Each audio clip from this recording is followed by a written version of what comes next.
నమస్తే అండి. ఈరోజు మనం మాట్లాడుకోబోయే విషయం vitamin D deficiency in pregnancy women అయితే ఎలా ఉంటుంది, న్యూ బార్న్స్కి ఉంటే ఎలా ఉంటుంది అని. విటమిన్ డి డెఫిషియన్సీ కనుక ప్రెగ్నెన్సీ ఉమెన్లో ఉంటే ఏమవుతుందంటే వాళ్ళకి ప్రీ ఎక్లమ్సియా అంటాం. అంటే నార్మల్గా ఉండే ఉంటుంది బీపీ, కానీ తర్వాత after 28th week off pregnancy వీళ్ళకి సడన్గా they'll turn into high BP candidates. తర్వాత జెస్టేషనల్ డయాబెటీస్ అంటే గర్భాధారణలో వచ్చే షుగర్ వ్యాధి, అది ఒకటి. అండ్ ప్రీ టర్మ్ బేబీ అండి, బేబీ ఫుల్ టర్మ్ ఎదగకుండా 9th మంత్ కంప్లీట్ అయ్యి 13-15 డేస్ కూడా కంప్లీట్ అవ్వకుండా ఇంకా ముందే పుట్టేస్తారు. ప్రీ టర్మ్ బేబీ అంటే ఫుల్లీ మెచ్యూర్డ్ బేబీ కాదనమాట. అలా వీళ్ళకి డెలివరీస్ అవుతాయి.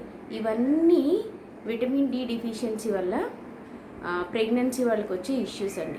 అదే న్యూ బోర్న్స్లో అయితే ఇఫ్ ఇన్ కేస్ మీకు విటమిన్ డి తక్కువ ఉంది ప్రెగ్నెన్సీ అంతా, తర్వాత అది బేబీ కనుక వచ్చినట్టయితే వాళ్ళకి కాళ్ళు చేతులు లాగడం, బోన్స్కి ఎక్కువ బలంగా లేకుండా టెండర్గా ఉంటాయండి, అలా ఉండడం, బ్రీతింగ్ ఇష్యూస్ రావడం, ఇవన్నీ న్యూ బోర్న్స్లో ఇష్యూస్.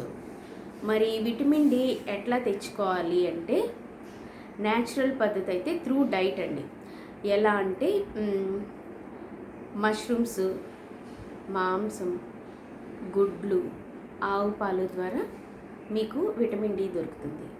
అదే కనుక ఇంకా న్యాచురల్ పద్ధతిలో కావాలంటే మార్నింగ్ లేవగానే ఒక 15 మినిట్స్ ఎండలో నడవండి, కావలసినంత విటమిన్ డి అక్కడే దొరుకుతుంది.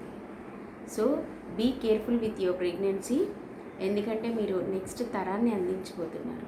Take care of your health. నమస్తే.